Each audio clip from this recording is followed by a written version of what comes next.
नमस्कार, मैं GRS news के लिए गिरीश शेखरवाल। आज के इस ब्लॉग में मैं बात करूंगा बदलती हुई राजनीति की उच्च सहिष्णुता को लेकर, जिसको लेकर न सिर्फ राजनीतिक दलों में इतना मंतव्य है, यहाँ तक कि वो अ, उनकी बातों का कोई सकारात्मक जवाब देने के बजाय निश्चित तौर पर उन्हें जान से मारने की बात करते हैं। और सबसे अलग पार्टी होने का दावा करने वाली भारतीय जनता पार्टी अपने उस जहरीले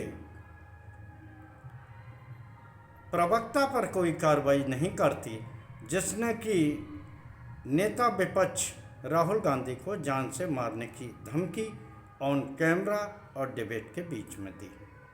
निश्चित तौर पर मुझे पुराने काल में चौधरी चरण सिंह और अटल बिहारी वाजपेयी जी का समय याद आता है, जब वो विपक्ष के नेता के नाते सदन में बोलने के लिए खड़े होते थे।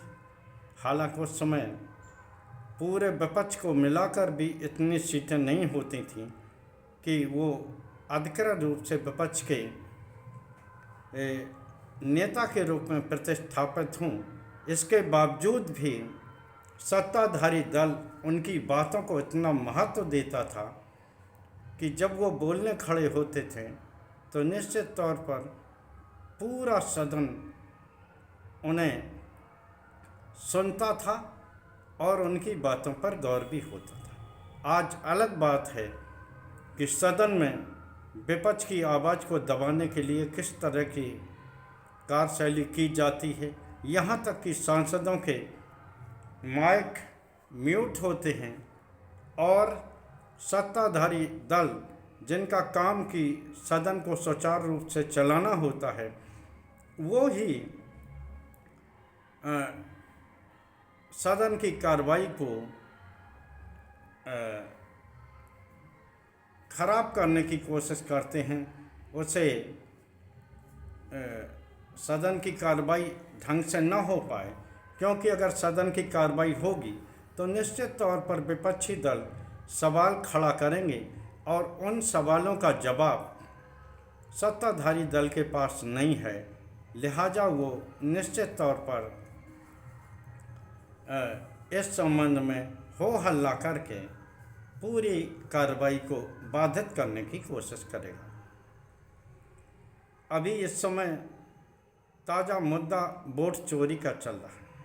होना तो ये चाहिए कि इस मुद्दे पर चुनाव आयोग जवाब दे, लेकिन जिस तरह से सत्ताधारी दल, खासकर भारतीय जनता पार्टी के प्रवक्ता चुनाव आयोग को फेस करने लगते हैं, उन्हें बचाने का प्रयास करने लगते हैं, तो कहीं न कहीं ये बात उठना लाजमी है कि निश्चित तौर पर जब आप चुनाव आयोग को एक निष्पक्ष और संवैधानिक संस्था मानते हैं तो आखिर आप उससे पूछे गए जवाब को आप देने के लिए मैदान में क्यों उतरते हैं?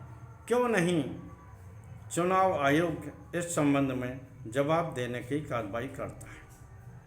मैं ये दावा नहीं करता कि जो भी आरोप विपक्षी दलों द्वारा लगाया जा रहा वो सही है, लेकिन आखिर उन आरोपों के दूध का दूध और पानी का पानी आखिर करेगा कौन? अगर विपक्ष की आवाज़ को मात्र ये कह के ठुकरा दिया जाएगा कि विपक्ष अपनी राजनीति बचाने के लिए इस तरह का आरोप लगा रहा है तो निश्चित तौर पर ये एक गलत बात होगी। जिस तरह से भाजपा प्रवक्ता पिंटू महादेव ने राहुल गांधी के प्रति इस तरह के शब्दों का प्रयोग किया, यहाँ तक कि खुलेआम उनके सीने में गोली मारने जैसी धमकी दी, तो निश्चित तौर पर भारतीय जनता पार्टी को कम से कम कुछ नहीं तो उन्हें अपने पैनलिस्ट की सूची से बाहर तो कर ही देना चाहिए था। लेकिन वो धड़ल्ले से पैनल पर बैठकर अभी भी जहरीली बातें बोलता रहता है। निश्चित तौर पर ये दिखाने को काफ़ी है कि सत्ताधारी दल विपक्ष की आवाज़ को कितना महत्व देती। बिहार में भी एक मनोरंजक घटना चल रही। पीके प्रशांत किशोर जो कि साइकोलॉजिस्ट रहे, उन्होंने भारतीय जनता पार्टी और सत्ताधारी गठबंधन के प्रमुख रहे जदयू के मंत्री के खिलाफ आरोप लगाए हैं। और जैसा कि सत्ताधारी दल ये कह के बच निकलता है कि उनके आरोप निराधार हैं, जबकि उनके ज़रूरी इस बात की है कि आंकड़ों के सहित जिस प्रकार प्रशांत किशोर आरोप लगा रहे हैं, उसी प्रकार प्रेस वार्ता करके सत्ताधारी दल को भी ये बताने का प्रयास करना चाहिए कि आरोप किस तरह से झूठे हैं। मात्र ये कह देने से कि विपक्षी दल हताशा में आरोप लगा रही है या उनके आरोपों में दम नहीं है, ये बात मानने के काबिल है नहीं। अशोक चौधरी के खिलाफ जिन अशोक चौधरी ने मानहानि की बात कह के 100 करोड़ का नोटिस प्रशांत किशोर को भेजा था, प्रशांत किशोर तुरंत ही प्रेस वार्ता उन्होंने आयोजित की और उन्होंने कहा कि अगर 7 दिनों के अंदर अपने लीगल नोटिस को अशोक चौधरी ने वापस नहीं किया तो निश्चित तौर पर वो उनके द्वारा अर्जित, उनके ट्रस्ट द्वारा अर्जित 500 करोड़ की संपत्तियों के बारे में खुलासा करेंगे। तो आखिर इन आरोपों को हल्के में क्यों लिया जा रहा है? वो संस्थाएं कहाँ हैं जो कि जरा से बयान पर उन नेताओं के घर में पहुंच जाती हैं जो कि विपक्ष के होते हैं और उन्हें ईडी और सीबीआई के सहारे जेल में भेजने का प्रयास किया जाए? मैं ये नहीं कहता हूं कि बिना जांच के किसी को जेल भेज दिया जाए, लेकिन क्या सरकारी एजेंसियां जांच नहीं कर सकती हैं? जिस तरह की वह विपक्षी नेताओं के आरोपों पर अचानक सक्रिय हो जाती हैं। निश्चित तौर पर न सिर्फ बिहार में उप मुख्यमंत्री सम्राट चौधरी,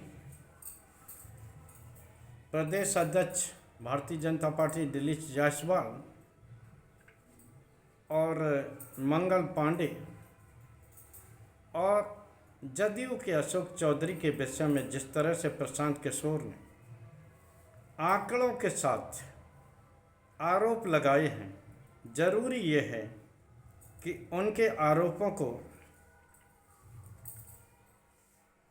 निराधार बताने के बजाय एक प्रेस वार्ता करके खुले मंच से उन आरोपों का तथ्यात्मक जवाब दिया जाए। यहाँ फिर से एक प्रश्न ये उठता है कि क्या 100 करोड़ का लीगल नोटिस जो कि अशोक चौधरी ने मानहानि के संबंध में प्रशांत किशोर को दी है, क्या उनकी धमकी के बाद अशोक चौधरी अपने नोटिस को वापस ले लेंगे या वो इंतज़ार करेंगे कि आखिर बिहार का चुनाव हो जाए और इसके बाद इन आरोपों का कुछ नहीं होता, जिन आरोपों को कभी भ्रष्टाचार का प्रतीक बताया जाता है। छत्तीसगढ़ में जस्ट महादेव ऐप के सहारे भूपेश बघेल को बदनाम करने की कोशिश की गई। चुनाव के बाद वो पूरा मामला ही ठंडे बस्ते में चला गया। तो क्या सत्ताधारी दल, जो कि खासकर यहाँ पर नीतीश कुमार के क्रेडिबिलिटी पर सवाल है कि जो लगातार 20 साल से प्रदेश के मुख्यमंत्री बने हुए हैं और उनके राज्य में किस तरह का भ्रष्टाचार हो रहा है, इसका जवाब देने के बजाय आगामी चुनाव के परिणामों का इंतजार करना, ये दर्शाने को काफ़ी है कि किस प्रकार से विपक्ष की आवाज़ को चुनावी जीत के सहारे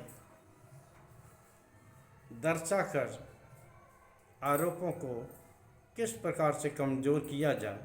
संभवतः